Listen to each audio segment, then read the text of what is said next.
अरिहन्ताणं नमो सिद्धाणं नमो आयरीयाणं नमो वज्रायाणं नमो लोये सौवसाहूणं मोक्षमार्गस्य नेतारं भेत्तारं कर्मभूभृतां ज्ञातारं विश्वतत्त्वानां वंदे तत्पुण्यलब्धये। 1008 श्री मूलनायक आदिनाथ भगवान की जय। द्वासांग जिनवाणी माता की जय। आचार्य श्रेष्ठ आचार्य गुरुवर श्री 108 उमा स्वामी जी महाराज की जय। आचार्य श्रेष्ठ आचार्य गुरुवर श्री 108 विद्यासागर जी महाराज की जय।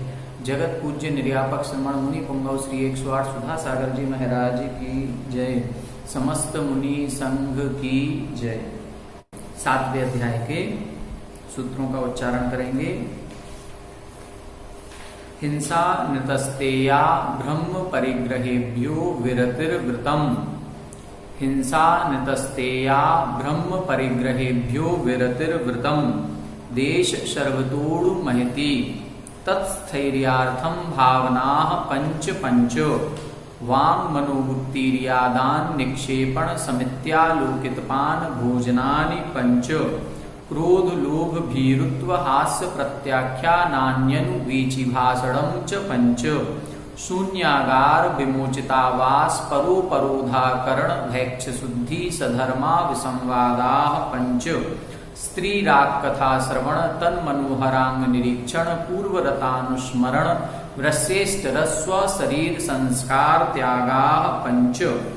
मनुज्ञा मनुज्ञेन्द्रिय विषय राग द्वेष वर्जनानि पंच। हिंसा दिस्विहा मुत्रा पाया वद्य दर्शनम।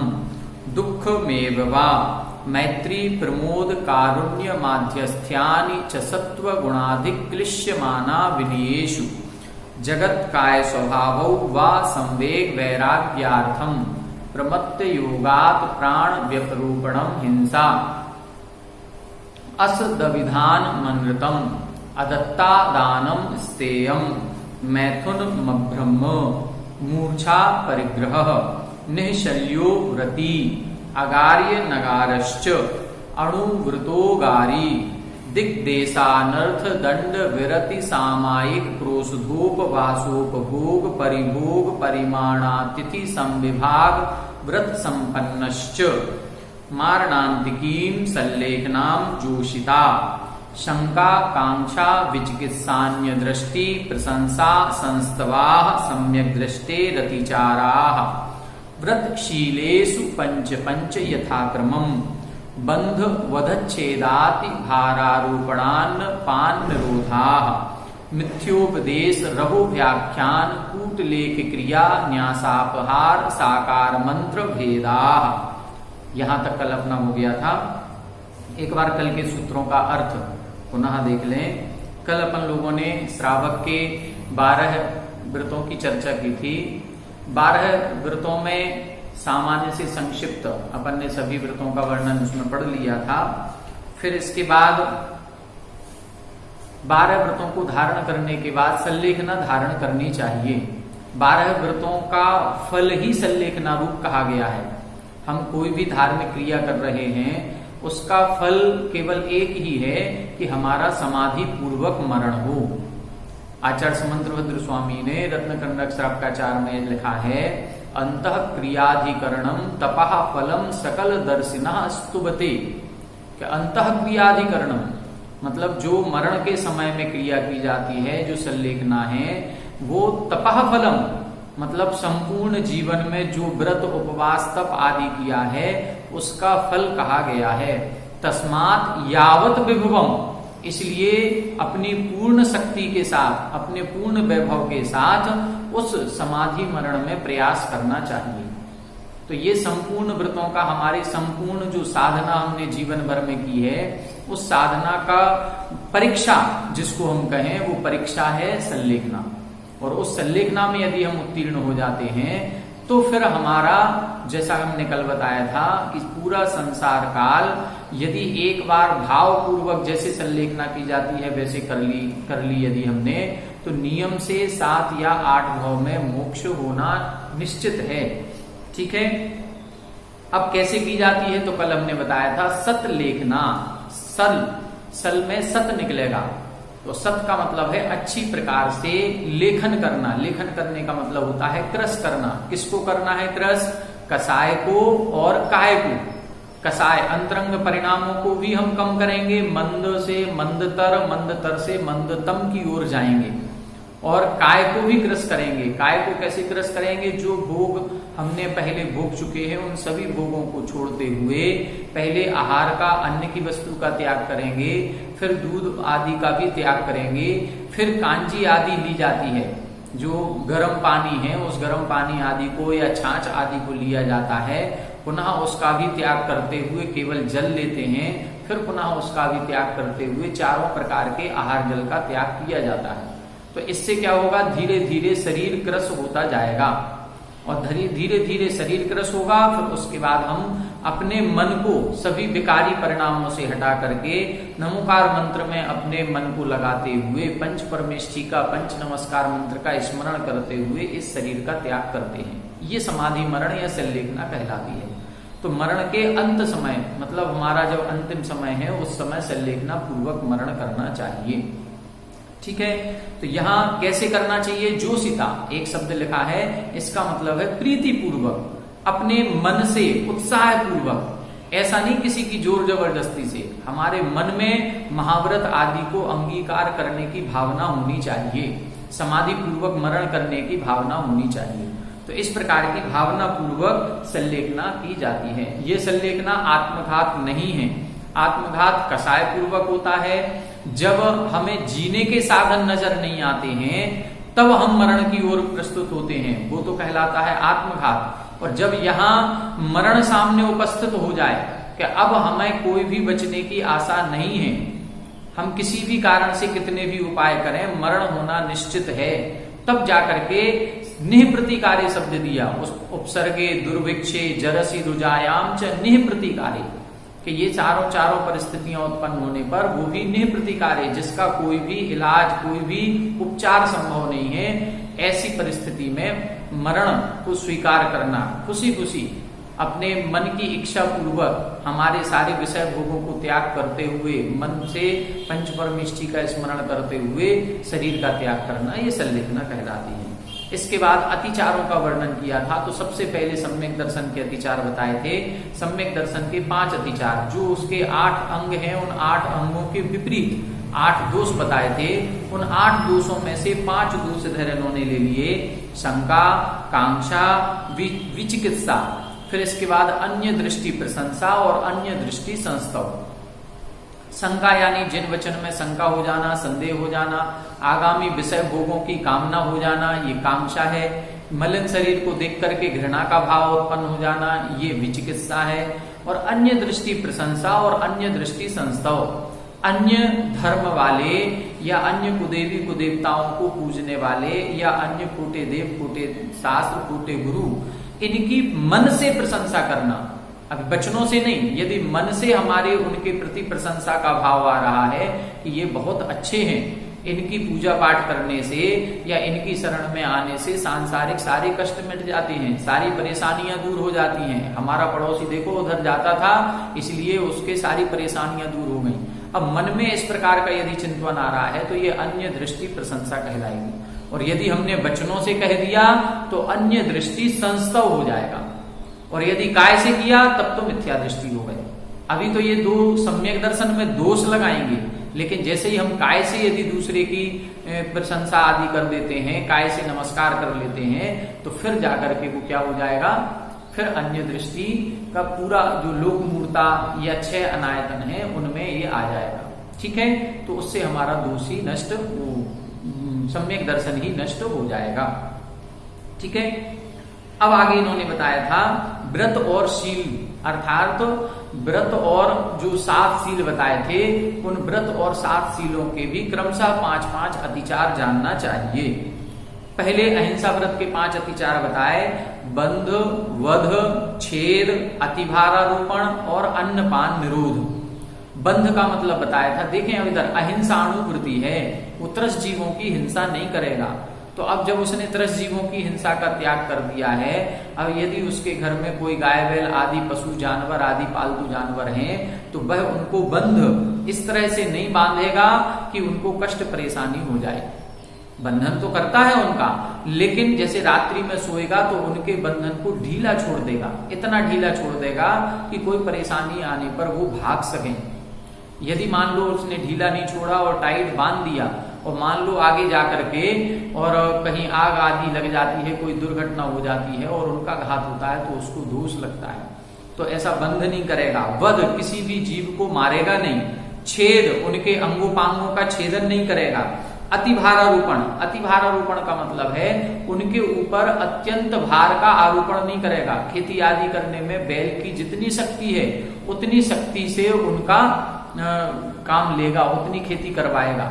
यदि मान लो वो बैलगाड़ी वगैरह चलाता है या उसके कोई इस प्रकार का है, तो फिर वो उनके ऊपर अधिक बोझ नहीं ला देगा, उनकी सामर्थ्य के अनुसार ही उनसे काम लेगा। अब हमने कल इसमें ये बताया था कि ये तो होगा उस समय की बातें जब घर में गाय बैल होते थे, बैलगाड़ी होती थी। अब बैलगाड़ी का कोई जमाना नहीं रहा, गाय बैल आदि आज घरों में है नहीं, तो फिर कैसे? तो आज वर्तमान में हमारे घरों में नौकर चाकर हैं, हमारी दुकान पर, हमारी फैक्ट्री में, हमारे घरों में, सब जगह इस प्रकार के हमारे जो दासी दास या नौकर चाकर हैं, इनको देख करके भी ये काम किया जा सकता है। अब इनको हम कभी उत्पीड़न इनका नहीं करेंगे, इनसे ज्यादा काम नहीं लेंगे। ऐसा नहीं कि काम तो फैक्ट्री में 4 लोगों का है और हम नौकर लगाए हैं 2, या हमने 2 लगाए थे, इसके बाद हमारी फैक्ट्री का विस्तार होता गया, दुकान में काम बढ़ता गया, लेकिन हमने नौकर नहीं बढ़ाए, तो अब उनसे ज्यादा उत्पीड़न हो जाएगा। वो जहां पर उस जीव को कष्ट होने लगे, बस इस कष्ट को वो ध्यान रखेगा, नहीं तो उसके अहिंसा व्रत में अतिचार लगने लगेगा। ठीक है। इसी प्रकार से अन्नपान निरोध, अन्नपान का भी निरोध नहीं करेगा, उनको समय समय पर। अब इधर अन्नपान का निरोध जैसे पशुओं में हमने लगाया है, तो यहाँ अन्नपान का निरोध लगाएंगे कि उनको समय पर पानी और भूख आदि लगती है तो उनको भोजन चारा आदि देगा। और यहाँ पर अन्नपान का निरोध का मतलब है उनकी वेतन नहीं रोकेगा, उनको समय पर महीना पूरा होते ही उनकी पूरी वेतन देगा, उनको पूर्ण वेतन देगा, जितना काम करवा रहे हैं उतनी वेतन देगा। ऐसा नहीं है कि काम तो करवा रहे 15,000 और 20,000 का और वेतन दे रहे हैं 5,000, तो ये ऐसे काम उसके नहीं होंगे, क्योंकि वो वृत्ति है। फिर इसके बाद हमने सत्यानुव्रत के अतिचार बताए थे, मिथ्योपदेश, रहुव्याख्यान, कूटलेख क्रिया, न्यासापहार और साकार मंत्र भेद। मिथ्योपदेश का मतलब क्या है? झूठा उपदेश देना, पापोपदेश, मिथ्या मार्ग का उपदेश। हम लोग कई बार सलाह देते हैं एक दूसरे को, हम सबकी आदत होती है, हैबिट में है कि कहीं कोई पड़ोस में कोई घटना हो जाए, हमारे रिश्तेदारी में कहीं कोई परेशान है, तो हम लोग सलाह जरूर दे देते हैं। तो जो वृत्ति जीव होगा, जब भी वो अपनी सलाह देगा तो इस बात का विशेष ध्यान रखेगा कि हमारी सलाह को सुन करके कोई भी हमारा रिश्तेदार या कोई भी प्राणी पापों में प्रवृत्त ना हो जाए, वो मिथ्या मार्ग में ना चला जाए, कहीं हिंसात्मक काम धंधे प्रारंभ ना कर दे, कहीं झूठ बोलना ना सीख जाए, चोरी करना ना सीख जाए, अभ्रम में ना लग जाए। तो इस प्रकार का वो ध्यान रखेगा कि हम कोई भी बात सुनाएं। हो सकता है जो वृत्ति जीव अभी है वो अपने पूर्व काल में जब अवृत्ति अवस्था में था तब उसने 5 पाप किए होंगे, कई प्रकार के उसने इस प्रकार के संसाधन अपनाए होंगे जिसमें हिंसा ज्यादा होती होगी, झूठ बोला होगा, चोरी की होगी, कहीं कुछ ना कुछ ऐसा किया होगा। लेकिन अब वो वृत्ति हो गया, तो वृत्ति हो जाने के बाद वो अपने पुराने संस्मरण भी नहीं सुनाएगा किसी को कि जब हम धंधा करते थे तो हम ऐसा करते थे। क्यों? हो सकता है आपकी बात को सुन करके कोई दूसरा उस काम में लग जाए। कभी भी इस प्रकार की कोई भी बात नहीं करेगा जिससे कोई दूसरा झूठ के मार्ग में या 5 पापों के मार्ग में प्रवृत्त हो जाए। इसको बोलते हैं मिथ्योपदेश नाम का अतिचार, कि इस अतिचार से बचेगा। ठीक है। अब आगे बता रहे हैं रहुव्याख्यान। रहुव्याख्यान का मतलब क्या है? किसी स्त्री पुरुष की राग विषयक जो चेष्टाएं होती हैं उन चेष्टाओं को देख करके कहीं उजागर नहीं करना, किसी के सामने प्रकट नहीं करना। ठीक है, ये रहुव्याख्यान कहलाए। कूटलेख क्रिया क्या कहलाती है? झूठे दस्तावेज तैयार करना। जैसे कई बार हमने बताया था झूठे बिल बनाए जाते हैं, तो झूठे बिल नहीं बनाएगा प्रभु। आज वर्तमान में कोई मान लो सरकारी सेवक है या कहीं किसी नौकरी कर रहा है या कुछ भी ऐसा स्थिति बनती है, तो वो झूठे दस्तावेज तैयार नहीं करेगा, चाहे भले उसको कितना भी कमीशन क्यों ना मिल रहा हो, वो नहीं लेगा। तो इस प्रकार से कूटलेख क्रिया, कूटलेख गलत लेख लिखना। न्यासापहार, दूसरे की न्यास का अपहरण नहीं करेगा। पहले के जमाने में क्या होता था कि जब व्यक्ति बाहर जाते थे तो अपनी धन संपत्ति किसी साहूकार के यहाँ रख जाते थे। अब साहूकार के यहाँ यदि वो धन संपत्ति रख के गए हैं और बाद में जब लौट करके आए तो वो साहूकार था, उसने उसकी कलम बदल दी, उसने लिखा कुछ था और कुछ दिखा दिया, या वो रख करके कितनी सामान गया था और उससे कम दे दिए कि नहीं तुम तो इतने ही दे करके गए थे। तो ऐसा नहीं करेगा। ये वृत्ति की पहचान है कि वृत्ति को इसमें दोष लगेगा। अब वर्तमान में तो ऐसा होता नहीं है, सारे लोग बैंक में रखने लगे। तो वर्तमान में हम इस तरह से लगा सकते हैं कि हम कभी दुकानों पर जाते हैं, कोई सामग्री खरीद रहे हैं, कई बार ऐसा हो जाता है, हमारे साथ भी कई बार ऐसा हुआ है कि दुकान पर हमने 50 रुपए का सामान लिया है, उसको 100 का नोट दिया, अब उसको 50 रुपए वापस करने थे और उसने हमें 100 रुपए वापस कर दिए या उसने ज्यादा वापस कर दिए। कई बार ऐसा हो जाता है कि हमने जितने का सामान खरीदा और जितने हमें वापस देना चाहिए थे उससे ज्यादा पैसे उसने वापस दे दिए, तो हमें ईमानदारी से उसको लौटाना चाहिए। या कई बार ऐसा होता है कि हमने सामान ले लिया और उसने हमसे पैसे ही नहीं मांगे, हमसे पैसे मांगना भूल गया। तो हम ऐसा नहीं है कि वो मांगना भूल गया तो हम चुपचाप घर चले आएंगे, नहीं, वृत्ति जीव होगा तो इस प्रकार का अन्याय नहीं करेगा। तो ये न्यासापहार, दूसरे की धन संपत्ति आदि का अपहरण, अपहरण का मतलब उसका हरण नहीं करेगा। साकार मंत्र भेद का मतलब क्या था बताया था, इसका मतलब है किसी की इशारों में कोई यदि बातें हो रही हैं और मान लो हम वो इशारे समझ जाते हैं तो उन इशारों को हम प्रकट नहीं करेंगे, उस बात को हम प्रकट नहीं करेंगे। ठीक है, इस प्रकार से ये सत्यानुव्रत। अब आज अपन देखेंगे अचौर्यानुव्रत के अतिचार। देखें, स्तेन प्रयोग, स्तेन प्रयोग, तदाहृतादान, तदाहृतादान, वृद्ध राज्यातिक्रम, वृद्ध राज्यातिक्रम, हीनाधिक मानोन्मान, हीनाधिक मानोन्मान, प्रतिरूपक व्यवहाराः, प्रतिरूपक व्यवहाराः। स्तेन प्रयोग, तदाहृतादान, वृद्ध राज्यातिक्रम, हीनाधिक मानोन्मान, प्रतिरूपक व्यवहाराः। देखें इधर सबसे पहला अतिचार, इधर भी 5-5 अतिचार बता रहे हैं। तो पहले बताया स्तेन प्रयोग, फिर दूसरा तदाहृतादान, तत् आहृत आदान, फिर वृद्ध राज्यातिक्रम, फिर हीनाधिक मानोन्मान और फिर प्रतिरूपक व्यवहार। क्या मतलब, देखें अब इधर उसने चोरी का त्याग किया है। जब चोरी का त्याग कर दिया है तो अब वो बिना दिए हुए कोई भी वस्तु को ग्रहण नहीं करेगा। तो अब क्या करें, स्तेन प्रयोग, जब हमने चोरी का त्याग कर दिया है तो अब हम किसी दूसरे को चोरी के मार्ग में नहीं लगाएंगे। ऐसा नहीं है कि हमने चोरी का त्याग कर दिया, अब हम अचौर्यानुवृत्ति हैं, लेकिन हमें दूसरे की वस्तु चाहिए है और वो वहां रखी है और वो देगा नहीं हमें, तो हमने क्या किया, अपने बेटे को भेज दिया कि जाओ उधर से वो वस्तु उठा लाओ। नहीं भेज सकते, यदि वो नहीं दे रहा है, हमारा व्रत है तो हम दूसरे को नहीं भेज सकते। मतलब चोरी का उपदेश देना, चोरी के मार्ग में प्रवृत्त कराना।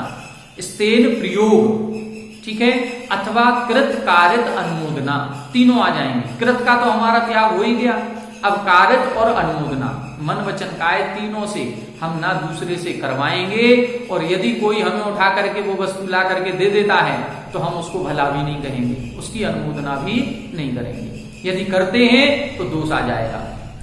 दूसरा है तदाहृतादान, तत् आहृत आदान। कई बार ऐसा होता है कि एक चोर ने चोरी की और वह चोरी करके जो माल चोरी का था वो हमारी दुकान पर आकर के बेच के चला गया सस्ते दामों में। कई बार ऐसी चोरियां होती हैं कि कहीं किसी के घर से हार चुरा लिया सोने का, अब उस हार का बाजार में मार्केट का मूल्य उसका हो सकता है लाख रुपए है, लेकिन हमको वो 40,000 में ही बेच के चला गया, तो हमने ले लिया। तो हम ऐसा नहीं करेंगे। जहां पर भी अब उसको ध्यान रखना पड़ेगा कि जहां पर भी कोई वस्तु सस्ती मिल रही है, मार्केट में कहीं दाम ज्यादा है और वो सस्ती दे रहा है, तो उससे पूरी पड़ताल करें, कहां से आया तुम्हारे पास, क्यों इतना सस्ता दे रहे हो तुम। तो उस सस्ती चीज को नहीं खरीदेगा। तत् आहृत आदान, चोरी का माल नहीं देगा, ये उसका अतिचार लग जाएगा यदि लेता है तो। आगे दिया विरुद्ध राज्यातिक्रम, राज्य की जो आज्ञा है उसके उल्लंघन नहीं करेगा। राज्य अतिक्रम विरुद्ध, राज्य के विरुद्ध अतिक्रमण नहीं करेगा। यदि राजाज्ञा है कि ऐसा काम करना है तो वो करेगा। जैसे मान लो वर्तमान में राजाज्ञा आई है, क्या आई है कि प्रधानमंत्री जी ने ये आदेश दिया कि मंदिर बंद रहेंगे, कोई मंदिर में नहीं जाएगा। तो अब जो वृत्ति जीव होगा, अब देखो दोनों तरफ परेशानी है उसको। आज तक जो वृत्ति जीव है उसने कभी बिना मंदिर के भोजन नहीं किया, देव साहस गुरु की बिना पूजन के कैसे करेगा। लेकिन यदि राजाज्ञा हो गई है तो राजाज्ञा का उल्लंघन करेगा तो अचौर्यानुव्रत में दोष लगेगा, उसके नहीं करना पड़ेगा उसको, वो नहीं जाएगा मंदिर। जाएगा तो जो प्रशासन के नियम कानून कायदे बनाए गए हैं उन नियम कानून कायदे के हिसाब से चलेगा। तो ये राजाज्ञा का उल्लंघन नहीं करेगा। राजाज्ञा के साथ साथ जिस नगर में रह रहा है, ये तो मान लो प्रधानमंत्री जी की, यदि जिस नगर में रह रहा है उस नगर के क्या कानून है, जिस मंदिर में जा रहा है उस मंदिर के क्या कानून नियम है, तो वो मंदिर के नियम कानून नहीं तोड़ेगा, ये उसको ध्यान रखना पड़ेगा। यदि तोड़ता है तो उसके अचौर्य व्रत में दोष लगेगा। ठीक है। हीनाधिक मानोन्मान, मान और उन्मान एक होते हैं तौलने के बांट और एक होते हैं नापने के। तो नापना और तौलने में अंतर है। ठीक है। इसी को मान और उन्मान कहते हैं। जो किलो, किलोग्राम या 2 किलो या 5 किलो का वेट के वजन जो होते हैं बांट, वो मान कहलाता है। और उन्मान में आएगा आपका लीटर, मीटर, ये सब। तो इनके बांट कमती बढ़ती नहीं रखेगा, हीनाधिक, हीन और अधिक नहीं रखेगा। ऐसा नहीं करेगा कि देने का जो बांट है वो हीन होंगे, कम वजन के, और लेने वाले ज्यादा वजन के, ऐसा नहीं करेगा। यदि मान लो वो इस प्रकार का करता है तो उसको चोरी का दोष लगेगा। वो कमीशन अपना फिक्स रखेगा कि हमको दुकानदारी करनी है, हमको 10% इनकम चाहिए। अब ऐसा नहीं करेगा कि किसी को ज्यादा किसी को कम, एक ही वस्तु जो ग्राहक जितने में बार्गेनिंग में बढ़ गया उतने में हमने दे दिया, नहीं करेगा वो, उसमें कम बढ़ का दोष आ जाएगा उसको। ठीक है। तो हीनाधिक मानोन्मान इस प्रकार का नहीं करेगा। ठीक। अगला है प्रतिरूपक व्यवहारा। प्रतिरूपक का मतलब होता है एक समान दिखने वाली, व्यवहारा का मतलब वस्तुओं को। अब जैसे एक समान देखने वाली वस्तुएं होती हैं, कई जैसे काली मिर्च है और पपीते का बीज है, ये दोनों एक समान दिखते हैं। अब चावल है, चावल में चूने का पाउडर डाल दिया सफेद, अब ये एक समान दिखता है। जब हम चावल की बोरी वगैरह लाते हैं और चावल में हाथ लगाते हैं तो हाथ में भूरा भूरा एक पाउडर सा लग जाता है। ये पाउडर क्या है? ये पाउडर मिलाया गया उसमें। अब उसमें पाउडर मान लो 25 किलो की बोरी में 2 किलो पाउडर मिला दिया, 23 किलो चावल। अब वो पाउडर था 5 रुपए किलो और बिक रहा है 65 रुपए किलो, 80 रुपए किलो चावल के दाम पर। तो इस प्रकार से प्रतिरूपक व्यवहार, एक समान दिखने वाली जो वस्तुएं हैं उसमें से कम की करेगा तो उसको चोरी का दोष लगेगा।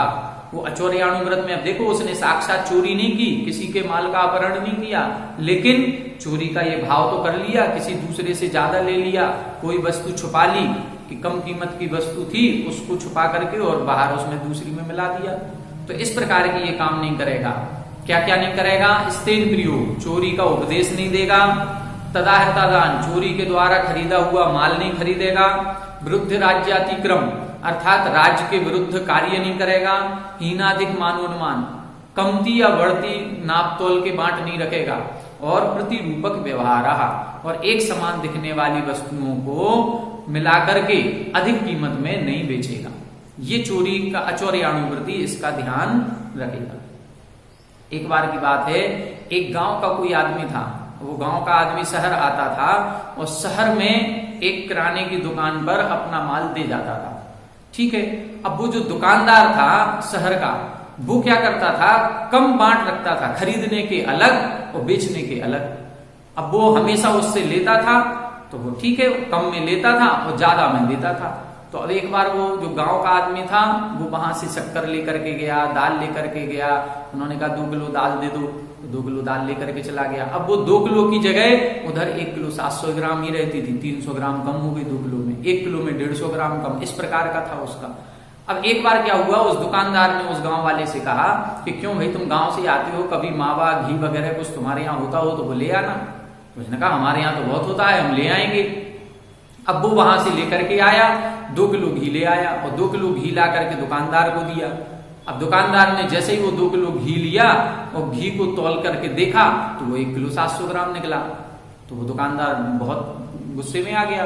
उस गांव वाले से कहा कि क्यों ऐसे करते हो क्या, हम तुम्हें कब से सामान दे रहे हो, तुमसे एक बार हमने घी मंगाया और तुम हमें 2 किलो का 1 किलो 700 ग्राम दे रहे हो, कम देते हो, 2 किलो में 300 ग्राम कम कर दिया। वो गांव वाला तो शक पका गया। वो बोला कि हमने तो कोई बेईमानी नहीं की, हमने आज तक कोई बेईमानी नहीं की, ये कम कैसे हो गया। तो वो गांव वाला बोला कि साहब हमारे घर में देखो तराजू तो है नहीं, हमारे यहाँ बांट नहीं है, हमने तो क्या किया, जो आपके यहाँ से 2 किलो दाल हम लेकर के गए थे बस उसी के वजन के बराबर हमने घी तौल करके आपको दे दिया। अब देखो, अब उसकी पोल खुल गई। अब वो दुकानदार अपना सहमा सा रह गया, शर्मा गया, क्या करता बेचारा।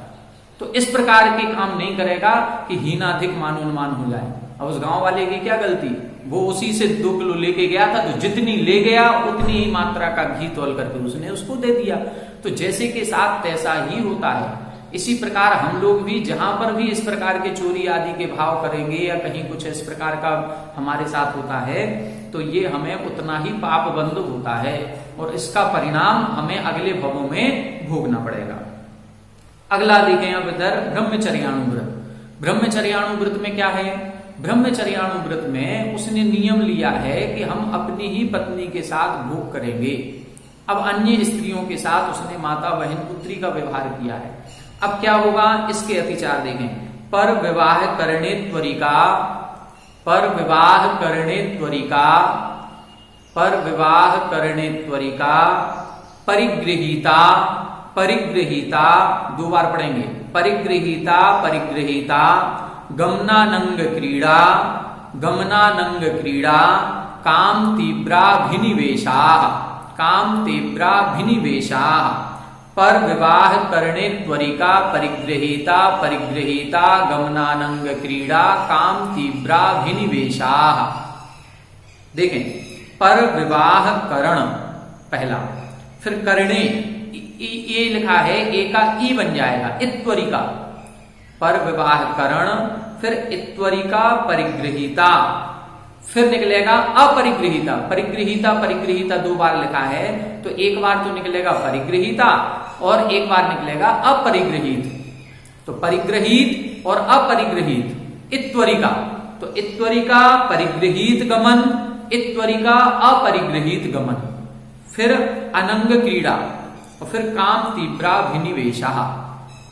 5 हो गए, कौन कौन से, पर विवाह करण, इत्वरिका परिगृहीता गमन, इत्वरिका अपरिगृहीता गमन, अनंग क्रीड़ा और काम तीव्राभिनिवेशा। तो ऐसे 5 हो गए। अब 5 का क्या मतलब है इधर देखें। अब जो ब्रह्मचर्यानुवृत्ति है, ऐसा जीव पर विवाह करण, दूसरे के शादियों को नहीं करवाएगा, दूसरे के पड़ोस के या किसी दूसरे के बच्चों के, अपनी को छोड़ करके। देखो, अपनी जो संतान है, अपनी संतान की तो उसकी जिम्मेदारी है, लेकिन दूसरे की संतान की उसकी जिम्मेदारी नहीं है। तो दूसरे की संतान की जो विवाह है, उस विवाह को आगे आकर के नहीं करवाएगा। विवाह में सम्मिलित होगा कि नहीं, सम्मिलित होना अलग बात है, शादियों में जाएगा, विवाह में सम्मिलित हो सकता है, लेकिन आगे चल करके हम स्वयं दूसरे की शादी करवाएं, वो इस प्रकार का काम नहीं करेगा। इससे उसके ब्रह्मचर्य में दोष लगेगा। अब दूसरे की शादी पक्की हो गई है, निमंत्रण आया है, हाँ, तो उस शादी में जा सकता है, व्यवहार निभाने के लिए जाएगा, लेकिन दूसरे की शादी को अगुआ बन करके संबंध नहीं बताएगा कि देखो तुम्हारी लड़की है शादी लायक, हमारे पास एक लड़के का संबंध है, देखो इससे कुंडली मिलाओ। एक लड़के को लड़की का दिखा दिया, लड़की को लड़के का दिखा दिया, और आगे जो अपन मीडिएटर बोलते हैं ना, कि एक मध्यस्थ का जो अभिनय रोल करता है, बस वो रोल नहीं करेगा, वो आगे आकर के किसी की शादी नहीं करवाएगा। ये पर विवाह करण। इत्वरिका परिगृहित गमन, इत्वरिका बोलते हैं बच्चलन औरतों को, जिनका चाल चलन अच्छा नहीं है, जिनका चारित्र अच्छा नहीं है, जो अन्य पुरुषों के साथ मेलजोल रखती हैं, ऐसी स्त्रियां। तो ऐसी स्त्रियों के साथ अब वो मेलजोल का भाव नहीं रखेगा, उनसे मिलना जुलना नहीं करेगा। इत्वरिका परिगृहित गमन। अब ऐसी स्त्रियां 2 प्रकार की हैं। एक ऐसी स्त्री वो हो सकती है जो शादीशुदा है, जिसका कोई पति है, भर्ता है, और कुछ स्त्रियां ऐसी हो सकती हैं जिनका कोई पति या भर्ता नहीं है, जिनको हम वेश्या भी कहते हैं। तो ऐसी स्त्रियों के साथ वो गमनागमन की क्रिया नहीं करेगा। इत्वरी का परिगृहित गमन, परिगृहित का मतलब जिसका ग्रहण किसी ने कर लिया है, जिसका पति मौजूद है लेकिन उसका चाल चलन अच्छा नहीं है। और दूसरी स्त्री कौन सी है? जो अपरिगृहित, उसका चाल चलन भी अच्छा नहीं है और किसी कोई उसका स्वामी भी नहीं है, वेश्या आदि। तो इनके पास गमन, इनके पास आने जाने का कोई भी व्यवहार नहीं रखेगा। ऐसी स्त्रियों के साथ अकेले में कहीं बात नहीं करेगा, अकेले में कहीं नहीं मिलेगा। ठीक है। फिर अनंग क्रीड़ा, अनंग क्रीड़ा का मतलब होता है काम सेवन तो करेगा लेकिन काम सेवन के जो उचित अंग हैं उन अंगों के अलावा अन्य अंगों से कुछ इच्छाएं नहीं करेगा। जो प्रजनन के अंग होते हैं जिनसे संतान उत्पत्ति होती है उन अंगों से काम सेवन करेगा, लेकिन जहां कुछ नहीं है इस प्रकार से उन अंगों से क्रीड़ाएं नहीं करेगा। ठीक। और काम तीव्राभिनिवेश, काम सेवन की अत्यधिक लालसा नहीं रखेगा, बार बार काम सेवन की इच्छाएं नहीं करेगा, अत्यंत आसक्ति नहीं रखेगा। इस प्रकार से ब्रह्मचर्य व्रत के ये 5 अतिचार हैं। जब उसने अनुव्रत लिया है तो अन्य के विवाह अगुआ बन करके आगे आकर के नहीं करवाएगा। जो जिनका चाल चलन अच्छा नहीं है, जिनका चरित्र अच्छा नहीं है, ऐसी स्त्रियों के साथ उठना बैठना का व्यवहार नहीं करेगा। जो परिगृहित हैं चाहे अपरिगृहित हैं, दोनों प्रकार की स्त्रियों के साथ अनंग क्रीड़ा नहीं करेगा और काम सेवन के तीव्र विचार, तीव्र भाव भी नहीं रखेगा। ठीक है। इस प्रकार ये ब्रह्मचर्य अनुव्रत के 5 अतिचार। अब देखें परिग्रह परिमाण अनुव्रत के 5 अतिचार कौन कौन से हैं? क्षेत्र वास्तु, क्षेत्र वास्तु, हिरण्य सुवर्ण, हिरण्य सुवर्ण, धन धान्य, धन धान्य, दासी दास, कुप्य प्रमाणातिक्रमा। क्षेत्र वास्तु, हिरण्य सुवर्ण, धन धान्य, दासी दास, कुप्य प्रमाणातिक्रमा।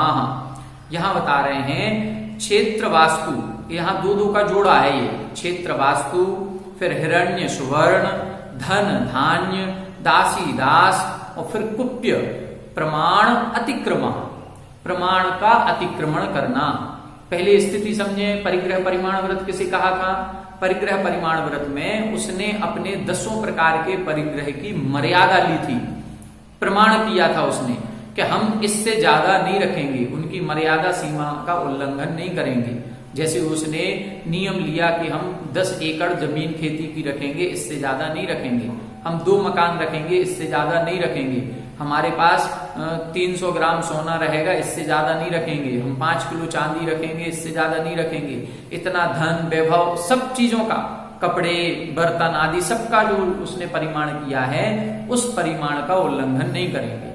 अब होता है इसमें प्रश्न क्या कि इनके प्रमाण का उल्लंघन हो जाना। कई बार हो जाता है कि हम उसकी सीमा भूल गए कि हमने कितनी मर्यादा की थी और मर्यादा से बाहर हमारी यदि कोई चीज निकल जाती है तो फिर वो अतिचार के अंतर्गत आएगा।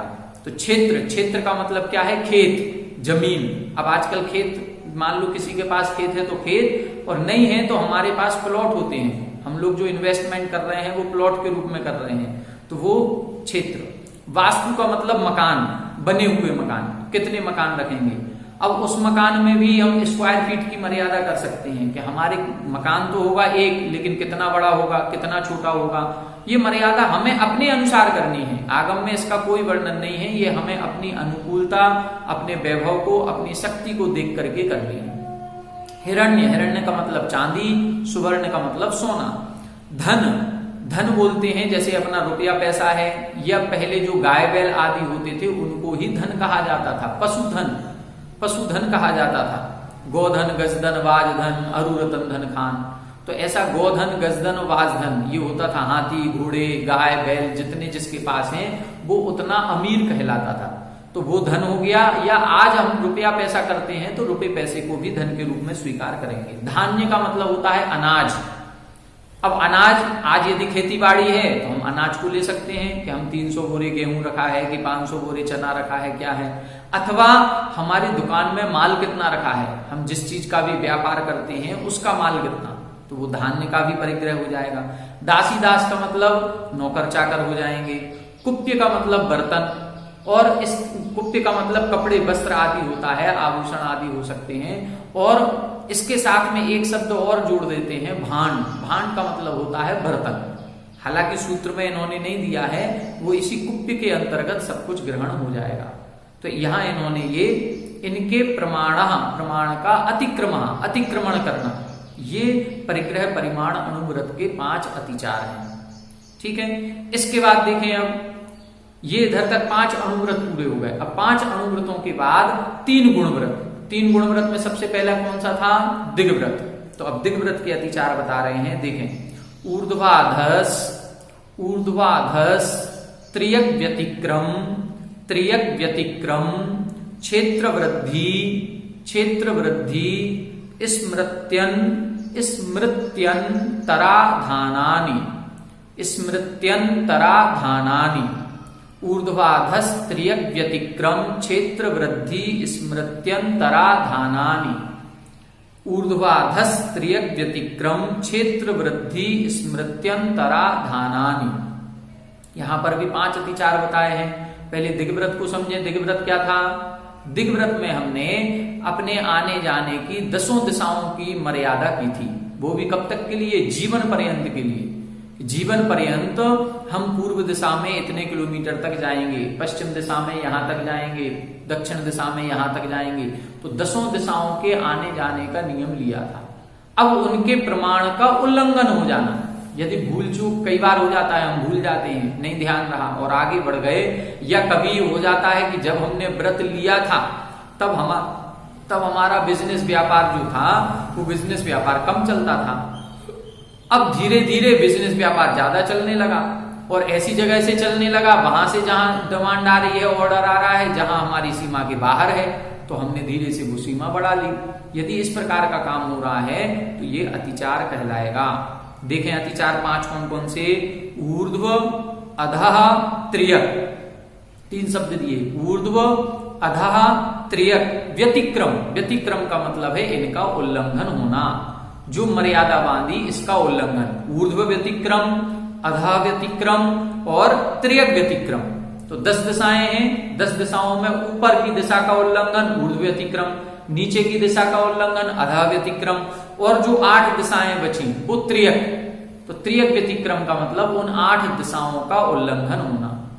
तो ये 10 दिशाओं का उल्लंघन यदि हमसे हो रहा है, मर्यादा के बाहर हम यदि जा रहे हैं, तो वो हमारा अतिचार कहलाएगा। चौथा दिया है क्या? क्षेत्र वृद्धि।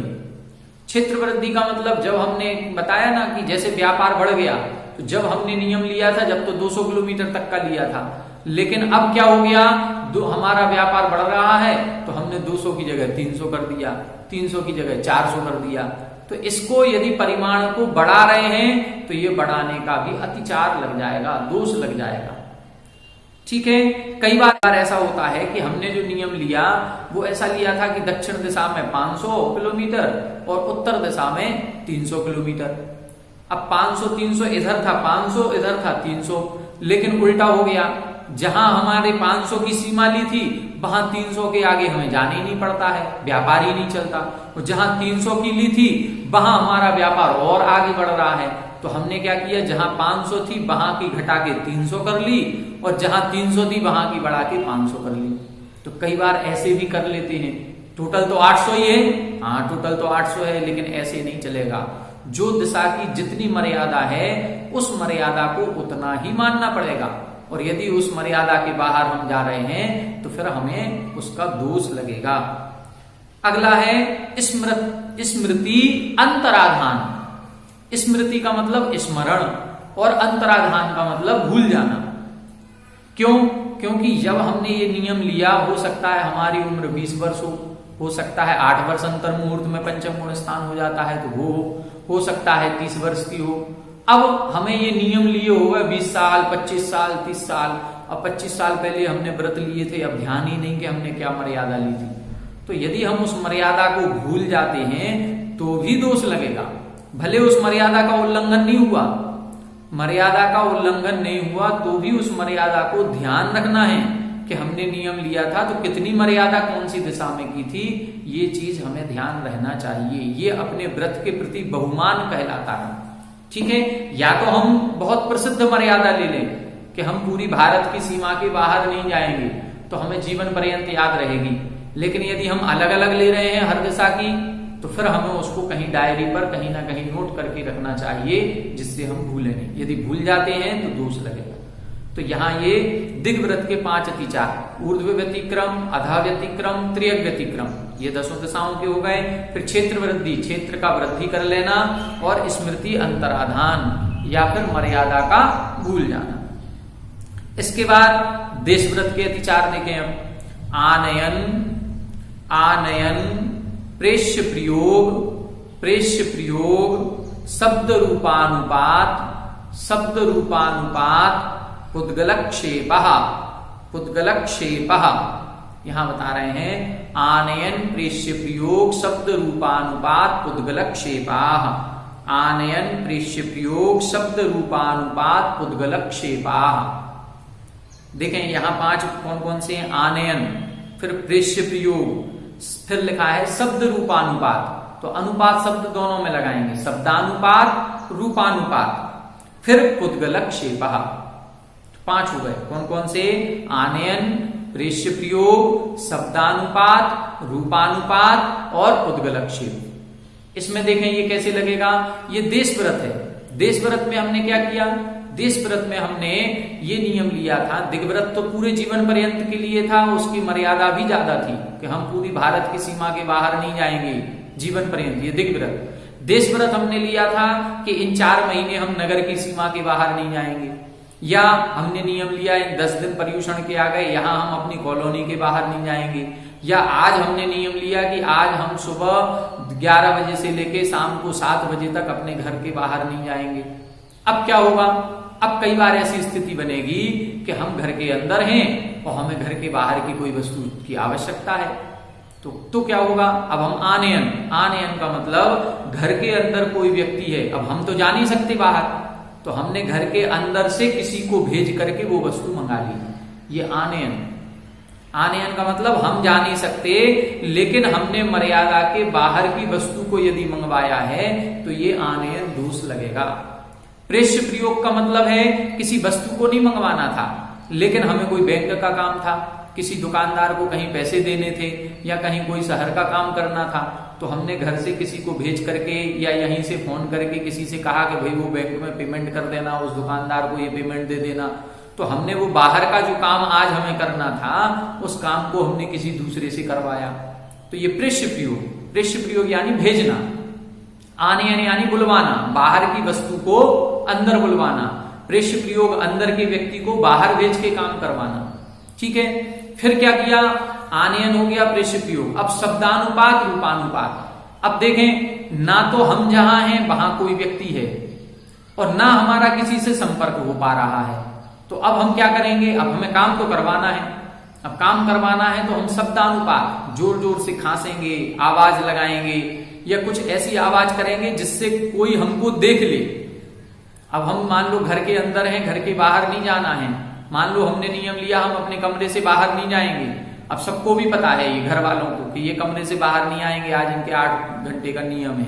तो अब हम क्या कर रहे हैं? हमें कोई वस्तु की जरूरत है तो हम कमरे के दरवाजे पर खड़े होकर के और आवाज लगा रहे हैं, और आवाज लगा करके किसी को बुला रहे हैं। शब्दानुपात, आवाज करके। हमने बुलाया नहीं तो खांसी की, खांसी करके हम किसी को बता रहे हैं कि हमें किसी चीज की आवश्यकता है, फिर इशारे कर दिए। इसी तरह से शब्दानुपात। अब रूपानुपात, हमने बोला कुछ नहीं, लेकिन रूप दिखा करके हम अपने ऐसे दरवाजे पर खड़े हो गए कि लोग हमको देख लें और फिर हम अपना इशारा कर दें कि हमें किस चीज की जरूरत है, तो रूपानुपात। और फिर अगला है पुद्गलक्षेप। अब हमने शब्द भी कर लिया, बाहर आकर के खड़े भी हो गए, ना कोई हमें देख रहा है ना कोई हमारी आवाज सुन रहा है, तो हमने तीसरा क्या किया? पुद्गलक्षेप। पुद्गलक्षेप का मतलब होता है अब कहीं कोई कंकड़ वगैरह हमारे पास रखा है, तो अब हम उस कंकड़ को फेंकेंगे किसी को, जिससे उसका ध्यान आकर्षण हमारी तरफ हो जाए, वो हमारी तरफ देखने लगे, तो ये पुद्गलक्षेप। कुल मिलाकर के अतिचार क्यों है इधर? अतिचार ये है कि हमने 5 पापों का त्याग किया है। हमने सूक्ष्म रूप से भी 5 पापों का त्याग किया है कि हम मर्यादा के बाहर सभी प्रकार के राग द्वेष को त्याग करते हैं। तो अब हमें मर्यादा के बाहर किसी भी चीज को नहीं मंगवाना है।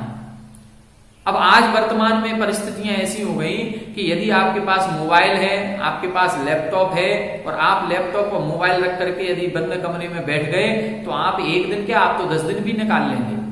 क्यों? क्योंकि मोबाइल से सारे काम हो रहे हैं। अब बैंक के ट्रांजैक्शन भी मोबाइल से हो रहे हैं, आपको कोई ऑनलाइन शॉपिंग करनी है तो वो भी मोबाइल से हो रही है, बातचीत भी मोबाइल से हो रही है, आप कमरे में बैठ करके अमेरिका में बात कर रहे हैं। तो ये देशव्रत नहीं माना जाएगा फिर आपका, ये तो दोष लग गया, उसमें बहुत बड़ा भारी दोष लग गया।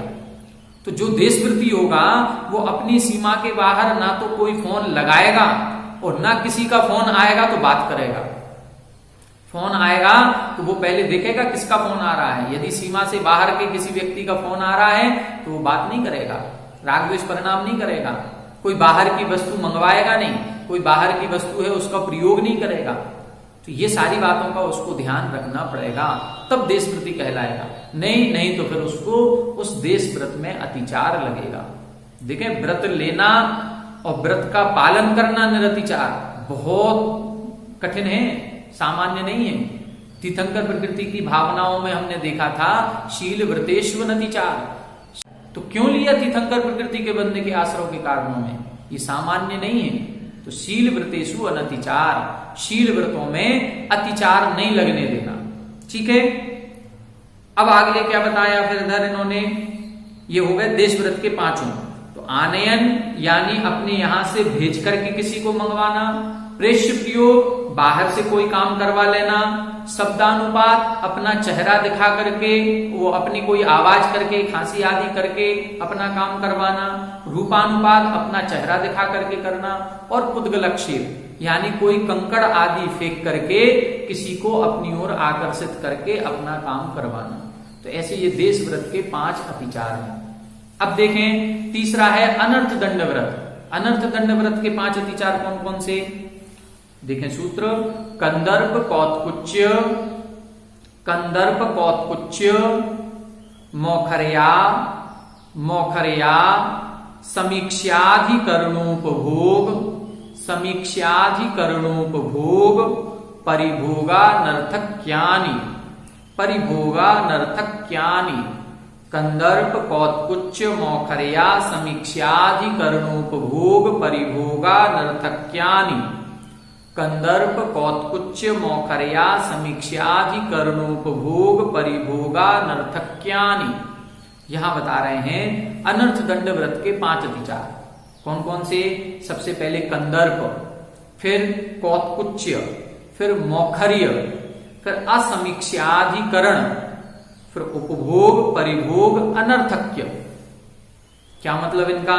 इधर भी देखें अनर्थ दंड व्रत किसे कहते थे?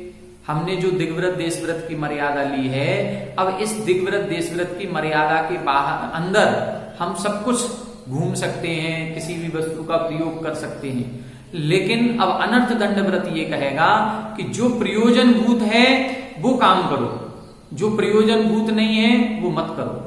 मान लो दिग्व्रत की मर्यादा है कि हम भारत के बाहर नहीं जाएंगे, तो भारत में भी अथवा तथवा कहीं भी घूमने नहीं निकल जाना। हमने देशव्रत लिया, हम नगर की सीमा के बाहर नहीं जाएंगे, तो नगर में कहीं भी घूमे नहीं इधर उधर, नगर में कोई इधर उधर के काम ना करें, और यदि हम कर रहे हैं तो हमें दोष लगेगा। अब इधर क्या है देखें, कंदर्प। कंदर्प का मतलब होता है हंसी मजाक करना। कई बार अब जो अनर्थ दंड वृत्ति है वो देखें ध्यान से कितना बता रहे हैं, मन वचन काय की दुष्टता पूर्वक प्रवृत्ति का त्याग करना। तो मन वचन काय की, अब हम हंसी मजाक नहीं कर सकते कि 4 रिश्तेदार मिल गए और 4 रिश्तेदार मिलकर के हंसी ठिठोली कर रहे हैं। यदि हम करेंगे तो उसमें हमें दोष लगेगा। उसका जो दैनिक दिनचर्या होगी, उस दिनचर्या में वो बातचीत तो करेगा अपने रिश्तेदारों से, लेकिन उस बातचीत के दौरान बहुत ज्यादा हंसी मजाक करने की आदत अब नहीं रखेगा। ये कंदर कौत्कुच्य में क्या होता है, उसी हंसी मजाक के साथ साथ कई बार हम क्या करने लगते हैं, शरीर से भी कुछ चेष्टाएं करने लगते हैं। कई बार ऐसी जोर की हंसी आती है कि हम हाथ से ताली बजा लेते हैं। कई बार हमें हंसी आती है तो किसी को कोहिनी मार देते हैं। कई बार हंसी ज्यादा होती है तो हम किसी को धक्का भी दे देते हैं, किसी की पीठ पर हाथ रख देते हैं, किसी के कुछ भी कर, तो ये क्या है, ये कौतकुच्च कहलाएगा। शरीर की दुष्टता पूर्वक प्रवृत्ति, ऐसा हास परिहास उपहास ये ना करें जिसमें हमारी शरीर से भी कुछ चेष्टाएं होने लगे।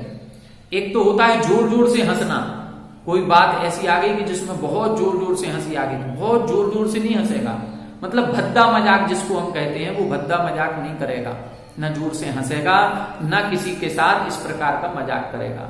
दूसरा क्या है, कौतकुच्च में शरीर से भी इस प्रकार की कोई भी कुचेष्टाएं नहीं करेगा। फिर है मोखर्य। मोखर्य का मतलब क्या होता है, मोखर्य का मतलब होता है अधिक बोलने वाला। कई लोगों की आदत होती है कि चार लोग मान लो बैठे हैं तो एक व्यक्ति अपनी सुनाए जा रहा है, कहीं इधर की कहीं उधर की, ज्यादा वो तीन को भी इंटरेस्ट नहीं आ रहा, उन तीन का भी मन नहीं लग रहा है, तो इस प्रकार से ज्यादा नहीं बोलेगा, वो हित मित प्रिय वचन बोलेगा, इतना ध्यान रखना है। तो मोखर्य का मतलब बहुत अधिक बकवास नहीं करना। टॉपिक चल रहा है, उस टॉपिक पर आपको कितना नॉलेज है, आप अपने नॉलेज के अनुसार थोड़ा सा बोलिए, जिससे कोई मिथ्या मार्ग में ना जाए। लेकिन आप बोले ही जा रहे हैं तो अधिक बोलने की आदत ये छोड़नी पड़ेगी। फिर असमीक्ष अधिकरण। असमीक्ष अधिकरण का मतलब है, अब काय की जो भी क्रियाएं हो रही हैं तो असमीक्ष यानी बिना देखे सोधे कोई भी क्रिया नहीं करना। कोई भी वस्तु को उठाया रखा तो बिना देखे सोधे नहीं रखना। हम चल रहे हैं तो दौड़ नहीं लगाना, ऐसे नहीं दौड़ लगा दिए, देखा ही नहीं नीचे कितने जीव थे, क्या था क्या नहीं था। कोई भी वस्तु को उठा करके फेंक करके नहीं रखना, तो ये असमीक्ष अधिकरण मतलब बिना देखे सोधे कोई भी काय की क्रिया नहीं करना। अगला है पांचवा, उपभोग परिभोग अनर्थक्य। उसने जो उपभोग परिभोग की जो सीमा की है, उस उपभोग परिभोग की सीमा के अंतर्गत भी जितनी सामग्री हमारे उपयोग में है, हम उस सामग्री का उल्लंघन नहीं करेंगे। उसके परिमाण का उल्लंघन करेंगे तो हमें अनर्थ दंड का दोष लगेगा। मान लो हम कहीं लिखना है, हमको डायरी पेन चाहिए, तो हमने 2 पेन रख लिए, 3 पेन रख लिए, बहुत है। अब 3 पेन में से जब एक पेन की रिफिल खत्म हो जाए या एक पेन टूट जाए तो अपना दूसरा ले आए, वो तो ठीक है। लेकिन हम इकट्ठे पहले ही 10-12 पेन ला करके रख लिए, उनका कोई उपयोग नहीं है। उपयोगी वस्तुओं को हम रख रहे हैं तो कोई दिक्कत नहीं, लेकिन अनुपयोगी बहुत सारी वस्तुओं का संग्रह करना, उसको बोलेंगे उपभोग परिभोग अनर्थक्य। तो इस प्रकार से ये अनर्थ दंड व्रत के 5 अतिचार बताए। कौन कौन से बताए? कंदर्प, कौतकुच्य, मोखर्य, असमीक्ष अधिकरण और उपभोग परिभोग अनर्थक्य। कंदर्प का मतलब क्या बताया था? भद्दा मजाक करना, हंसी मजाक करना। कौतकुच्य का मतलब उस भद्दे मजाक के साथ साथ शरीर से कुछ चेष्टाएं करना। मोखर्य का मतलब अत्यधिक बकवास करना। असमीक्ष अधिकरण का मतलब बिना देखे सूधे काय आदि की चेष्टाएं करना। कोई भी वस्तु का सामान आदि उठाना, रखना, बैठ जाना, उठ जाना, लेट जाना, ये सारी चीजें। और उपभोग परिभोग अनर्थक्य। अनर्थक्य का मतलब बिना प्रयोजन की बहुत सारी सामग्री को एकत्रित करना, तो ये नहीं करेगा। इस प्रकार यहां पर अपने 5 अणुव्रतों के 5-5 अतिचार हो गए और ये 3 गुणव्रतों के भी 5-5 अतिचार पूरे हो गए। ठीक है, कौन कौन से? अहिंसाणुव्रत, सत्याणुव्रत, अचौर्याणुव्रत, ब्रह्मचर्याणुव्रत, परिग्रह परिमाणाणुव्रत, फिर दिग्व्रत, देशव्रत और अनर्थ दंड व्रत। अब किसका नंबर है? अब है सामायिक शिक्षा व्रत आदि का। जो 4 शिक्षा व्रत हैं उनमें सबसे पहले कौन सा है? सामायिक शिक्षा व्रत। देखें, योग दुष्प्रणिधानानादर, योग दुष्प्रणिधानानादर स्मृत्यनुपस्थानानि, स्मृत्यनुपस्थानानि, योग दुष्प्रणिधानानादर स्मृत्यनुपस्थानानि। यहां बता रहे हैं योग दुष्प्रणिधान, फिर अनादर और फिर स्मृति अनुपस्थान। देखें यहां 5 अतिचार बताए हैं। किसके हैं ये? सामायिक व्रत के। तो पहले उस व्रत को समझें कि व्रत क्या है, हमने क्या नियम लिया है। व्रत ये है कि हम कुछ देर के लिए 10 मिनट, 15 मिनट, 24 मिनट, 48 मिनट, कुछ देर के लिए हम सामायिक करेंगे। सामायिक में क्या करेंगे, अपने मन वचन काय को एकाग्र करके अपने आत्मा का चिंतन करेंगे, संसार का चिंतन करेंगे, पंच परमेष्ठी का चिंतन करेंगे, तीर्थ वंदना आदि का चिंतन कर सकते हैं, हमने शास्त्रों में जो भी अध्ययन किया है उसका चिंतन कर सकते हैं। लेकिन शर्त क्या है, हम एक आसन से बैठेंगे और निश्चित समय के लिए पांचों पापों का त्याग करेंगे। फिर आना जाना, आवागमन, बोल चाल कुछ नहीं होगा, शरीर का हलन चलन भी नहीं होगा, मक्खी मच्छर भी आएंगे तो वो भी नहीं उड़ाएंगे हम। तो इस प्रकार से ये सामायिक होती है। अब इस सामायिक में हमने मान लो आधा घंटे के लिए बैठे हैं और उस आधा घंटे के लिए हम नमोकार मंत्र का जाप कर रहे हैं, ठीक है, और मंत्र का जाप करते हुए हम संसार का चिंतन कर रहे हैं अथवा पंच परमेष्ठी के गुणों का चिंतन कर रहे हैं, तो उस समय क्या दोष लग सकते हैं। देखें, योग दुष्प्रणिधान, दुष्प्रणिधान योग, योग होता है 3 प्रकार का, मन योग, वचन योग, काय योग। दुष्प्रणिधान तीनों में लगाएं, मन दुष्प्रणिधान, वचन दुष्प्रणिधान और काय दुष्प्रणिधान। तो ये 3 अतिचार हो गए। चौथा है अनादर और 5वां है स्मृति अनुपस्थान। क्या मतलब इधर, अब इधर ये देखें कि हमें मन को एकाग्र करना है, लेकिन मन हमारा एकाग्र नहीं हो पा रहा है और हम बार बार हमारा अशुभ की ओर मन जा रहा है, तो इसको हम बोलेंगे योग दुष्प्रणिधान। कौन सा, मन संबंधी योग दुष्प्रणिधान, ठीक है। क्या मतलब है, अब जाप देते हैं तो मन तो इधर उधर जाते ही जाता है, मन थोड़ी लगता है, तो मन तो कभी नहीं लगा हमारा, तो हमेशा ही अतिचार लगेगा, नहीं, मन को लगाना पड़ेगा हमें। मन तो कहीं ना कहीं भटकेगा, अभी हम मन की क्रिया को रोक दें संभव नहीं है गृहस्थी में रहते हुए। ये श्रावक है, मुनिराज नहीं है कि मन गुप्ती का पालन कर लें कि माँ चिट्ठ है, माँ जंप है, माँ चिंता है, किम्मी जीर्ण हुई थ्री, कि कुछ भी मत सोचो, कुछ भी मत बोलो। ऐसा नहीं हो सकता कि कुछ भी मत सोचें, कुछ ना कुछ तो सोचने में आएगा। तो अब हमें करना क्या है, दुष्प्रणिधान, मतलब उसकी बुरी प्रवृत्ति से बचना है। बुरी प्रवृत्ति का मतलब, अब उस मन से हम 5 पापों का चिंतन नहीं करेंगे, भोग उपभोग की सामग्री का चिंतन नहीं करेंगे, ठीक है, उस मन से हम किससे क्या लेना है, क्या देना है, इसका चिंतन नहीं करेंगे। हम दुकानदारी के हिसाब किताब नहीं लगाएंगे, किसने हमें लड़ाई में कौन से शब्द कहे थे, वो शब्द हमें सामायिक के समय याद नहीं आने चाहिए। जबकि होता यह है कि जब हम जाप देने बैठते हैं तो हमें वर्षों पुरानी सारी घटनाएं उसी समय याद आती हैं। जो बातें हमें सामान्य जीवन में याद नहीं आएंगी, लेकिन सामायिक करेंगे तो हमें सब कुछ याद आएगा। तो ये यदि याद आने लगा है तो ये मन का दुष्प्रणिधान कहलाएगा, ठीक है।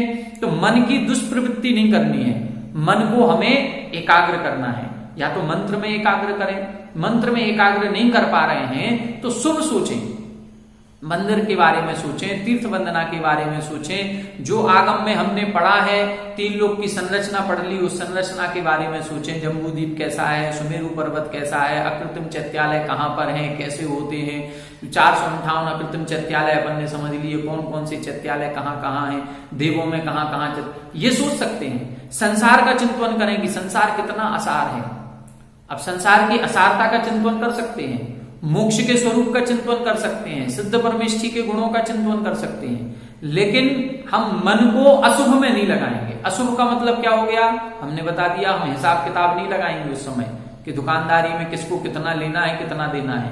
हम ये भी नहीं सोच सकते, महिलाओं की सबसे बड़ी समस्या होती है कि शाम को खाने में क्या बनाना है, कल सुबह खाने में क्या बनाना है। शाम निकलती नहीं है, शाम की अंथव नहीं हो पाती, उसके बाद तुरंत अगले दिन की चर्चा शुरू हो जाती, कल क्या खाएंगे आप, या सुबह का होता नहीं है शाम की चर्चा। तो ये ऐसा नहीं कि सामायिक में सोचने लगे और ये छत पे तो हमने वो पापड़ डले, हमारे सूखने को पानी आ गया, तो अब ये चीज नहीं आएगी मन में, दिमाग में। घर गृहस्थी के कार्यों में हमें दिमाग को नहीं लगाना है, कौन सी वस्तु हमने कब सुखाई थी, कब नहीं सुखाई, कौन सी गीली हो गई, कौन सी खराब हो गई, ये चीज तो हमने देखी नहीं उठा करके। तो ये मन भी हमारा उन ओर जाता है। देखो, जिसका मन जहां लगता है, अब महिलाओं का मन घर गृहस्थी में लगता है तो उनको घर गृहस्थी की बातें याद आएंगी। हम लोगों का मन मान लो पुरुष वर्ग का है, उसका व्यापार धंधे का है तो उसको व्यापार धंधे की बातें याद आएंगी। तो उन्हीं अशुभ क्रियाओं से मन को हटाना है, यही तो एकाग्र करना है। और यदि इसमें मन जा रहा है तो हमें अतिचार लगेगा। वचन दुष्प्रणिधान का मतलब क्या है, वचन हम जो मंत्र बोल रहे हैं वो मंत्र बिल्कुल शुद्ध बोले, उस मंत्र में अशुद्धि ना हो जाए। कई बार हम जाप देते हैं तो कई लोगों को हमने ये देखा नमोकार मंत्र की माला फेर रहे हैं और माला फेरने बैठे और 5 मिनट नहीं लगते उनकी 108 बार नमोकार मंत्र की माला हो गई। कैसे हो जाती है 5 मिनट में? कम से कम 15 से 20 मिनट लगना चाहिए। अब 5 मिनट में इतने जल्दी पढ़ लिया और उसमें कितनी अशुद्धि हुई होंगी। अब हमने आपको बताया था, कल एक श्लोक सुनाया था आचार्य समंत्र भद्र स्वामी का, नांगहीन मलम छेत्तुम दर्शनम जन्म संततिम ना ही मंत्रोक्षरन न्यूनो निहंती विषवेदना। वहां उसमें स्पष्ट लिखा है कि यदि किसी को सर्प ने काट लिया है और उसका जहर चढ़ा है, अब उस जहर को उतारने का जब हम मंत्र पढ़ते हैं और उसमें एक अक्षर या एक मात्रा की भी कमी रह जाती है तो फिर वो जहर नहीं उतरता। आप लोगों ने श्रुत पंचमी की कथा सुनी होगी। आचार्य धरसेन स्वामी ने आचार्य पुष्पदंत और भूतबली जी को जब अपने पास बुलाया था तो मंत्र की सिद्धि करने के लिए उन दोनों को एक एक मंत्र दिया था। एक में एक अक्षर ज्यादा कर दिया था, एक में एक अक्षर कम कर दिया था। उसका दुष्परिणाम ये निकला कि जहां उनको उस मंत्र की सिद्धि से देव प्रकट हुए या देवी प्रकट हुई, वो एक देवी आंख से कानी थी और एक के दांत बाहर निकले हुए थे। मतलब जहां अक्षर कम था वहां एक अंग कम हो गया, हीनांगी हो गई, और जहां एक अक्षर ज्यादा था वहां पर दांत ज्यादा बाहर हो गया। तो इस प्रकार से जब एक अक्षर मात्र के इधर उधर होने से मंत्र पर प्रभाव पर असर पड़ता है तो फिर हमें उतनी सावधानी बरतनी होगी कि हमारा वचन का दुष्प्रणिधान ना हो, हम वचनों से कुछ ना इस प्रकार के अशुद्ध उच्चारण ना करें। तीसरा है काय दुष्प्रणिधान। काय दुष्प्रणिधान का मतलब है शरीर को एकाग्र करें। कई लोग ऐसे ऐसे आगे आगे हिलते रहते हैं, जाप दे रहे हैं, कई लोग आंखें खोल लेते हैं, कई लोग मच्छर आ गया मक्खी आ गई तो वो उड़ाने लगते हैं, कई प्रकार की कुछ चेष्टाएं होने लगती हैं, आसन बदल लेते हैं, पैर में झुंझुनी आ गई तो पैर सीधा करके बैठ गए। नहीं, काय दुष्प्रणिधान हो गया ये। हमें काय को एक आसन में बैठने का अनुभव करना होगा, वो अभ्यास करना होगा। जब तक हम एक आसन में बैठने का अभ्यास नहीं करेंगे हम ध्यान सामायिक आदि नहीं कर पाएंगे। 10 मिनट के लिए बैठें, जरूरी नहीं है हम पद्मासन में बैठें, जरूरी नहीं है हम खड़गासन से करें, जरूरी नहीं है कि हम कोई विचित्र आसन लगाएं। सुखासन से बैठें। सुखासन का मतलब है जिस आसन में बैठने पर हमें कोई तकलीफ ना हो। तो काय दुष्प्रणिधान, ठीक है। तो काय की दुष्प्रवृत्ति नहीं होनी चाहिए। मन को एकाग्र करें, वचन को एकाग्र करें और काय शरीर से भी हम एक आसन से एकाग्र होकर के बैठें। कम से कम आधा घंटे तो बैठने का अभ्यास बनाएं। फिर अगला है अनादर। अनादर का मतलब क्या होता है? कई बार हमारे जाप देने का समय है या सामायिक का समय है, उसी समय टीवी पे बहुत अच्छा कार्यक्रम आ रहा है, या उसी समय कोई रिश्तेदार आ गया, या उसी समय हमें कोई बुलाने लग गया, तो हमें ऐसा लगता है अरे यार ये सामायिक और करनी है, ये सामायिक बाद में कर लेते तो अच्छा था। नहीं, सामायिक के प्रति अनादर का भाव नहीं होना चाहिए, बहुमान होना चाहिए कि हमें माला फेरनी है। अब माला सबसे पहले, चाहे टीवी का कार्यक्रम निकल जाए तो निकल जाए, कोई मेहमान आए हैं वो उठ करके चले जाएं तो चले जाएं, हमारी सामायिक का समय हो गया, अब हम चले। हमारा संधि काल में यदि सामायिक करते हैं, सामायिक प्रतिमा वालों को 3 टाइम सामायिक करना अनिवार्य है। सामायिक प्रतिमा और सामायिक व्रत, सामायिक व्रत वाले को 3 टाइम अनिवार्य नहीं है, वो दिन में 1 बार करेगा, लेकिन जब भी करेगा बहुमान से करेगा, आदर पूर्वक करेगा और एक आसन मन वचन काय की दुष्प्रवृत्ति नहीं करेगा। जो सामायिक प्रतिमा वाला है वो नियम से 3 बार करेगा। अब 3 बार उसको करना है, उसका टाइम भी फिक्स है, संधि काल में करनी है, कम से कम 2-2 घड़ी की तो करनी है, 48-48 मिनट की। तो अब उस समय यदि कहीं कोई ऐसे कार्यक्रम होने लगे या कोई रिश्तेदार आ गए या कोई मान लो बैठा है बातें कर रहा है, हम सामायिक कर रहे हैं, हमारा मन बातों में जा रहा है, हमारा सामायिक में लग ही नहीं रहा है, तो ये अनादर कहलाएगा। और स्मृति अनुपस्थान में दोनों चीजें लगाएंगे। या तो सामायिक का समय ही भूल जाना, अरे आज तो 2 बज गए, पता ही नहीं, हमें तो सामायिक करनी थी, अब बैठना था हमें 12:30 बजे, बातें करते करते समय का ध्यान ही नहीं रहा, 1 कब बज गया, 1:30 कब बज गया। या शाम को बैठे थे टीवी देखने में इतने मग्न हो गए कि 6 बजे से बैठे और 8 बज गए, वो सामायिक का समय ही निकल गया। अथवा दूसरा क्या है, स्मृति में हम जो मंत्र का स्मरण कर रहे थे मंत्र ही भूल जाना। कई बार हम नमोकार मंत्र की माला जब पढ़ते हैं तो कई बार ऐसा हो जाता है कि नमो अरिहंताणम, अब सिद्धाणम भूल गए, आयरियाणम पर आ गए और 4 पद ही बोल रहे हैं, 5 पद बोल ही नहीं रहे। कई बार वज्जायाणम भूल जाते हैं। अब नमो अरियंताणम सिद्धाणम आयरियाणम लोई सब साहू वज्जायाणम भूल गए। तो ये इस प्रकार का मंत्र भूल जाना तो ये भी अतिचार है, या हम सामायिक का काल आदि भूल जाना ये भी अतिचार है। तो इस प्रकार से ये 5 अतिचार उन्होंने बताए। योग दुष्प्रणिधान मतलब मन दुष्प्रणिधान, वचन दुष्प्रणिधान और काय दुष्प्रणिधान।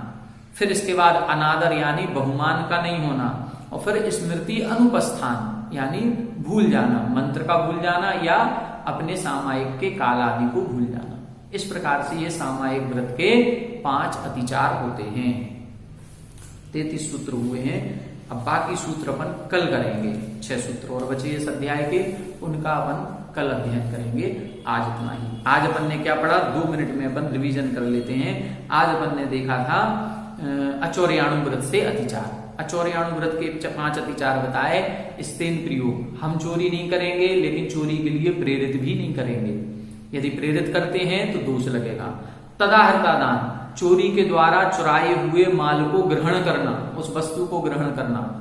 अथवा विरुद्ध राज्य अतिक्रम, राज्य के विरुद्ध राज आज्ञा जो दी गई है उसके विरुद्ध यदि उल्लंघन कर रहे हैं तो हमें उसमें दोष लगेगा। जैसे कई लोग इनकम टैक्स बचाते हैं, उनके बचाने की कोशिश करते हैं, बिजली में बचाने की कोशिश करते हैं। यदि ये हम कर रहे हैं टैक्स की चोरी या बिजली की चोरी तो ये अचौर्याणु व्रत में अतिचार लगेगा।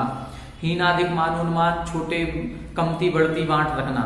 और प्रतिरूपक व्यवहार का मतलब क्या बताया, एक समान दिखने वाली वस्तुओं में अल्प कीमती वस्तु को अधिक कीमती वस्तु में मिला करके बेचना। ब्रह्मचर्य अनुव्रत के 5 अतिचार, दूसरे के लड़के बच्चों के शादी आगे होकर के नहीं कराना। ठीक है, जो जिनका चारित्र ठीक नहीं है ऐसी परिगृहित और अपरिगृहित दोनों प्रकार की स्त्रियों से आने जाने का त्याग करना, उनसे मेलजोल नहीं रखना। काम सेवन के अंगों को छोड़ करके अन्य अंगों से कुचेष्टाएं नहीं करना। और तीव्र अभिनिवेश, जो काम की तीव्र अभिलाषा होती है, अत्यंत आसक्ति नहीं रखना। परिग्रह परिमाण व्रत में जो 10 प्रकार का परिग्रह है, खेत, क्षेत्र, वास्तु यानी मकान, सोना, चांदी, दासी दास, नौकर चाकर अथवा कुप्य और भांड अर्थात वस्त्र बर्तन आदि का जो परिमाण किया है उसका उल्लंघन यदि हम करते हैं तो अतिचार लगेगा, नहीं करना चाहिए। दिग्व्रत के अतिचार में क्या, 10 दिशाओं में आने जाने की मर्यादा की थी। तो ऊर्ध्व अतिक्रम, अधा अतिक्रम, त्रियग व्यतिक्रम।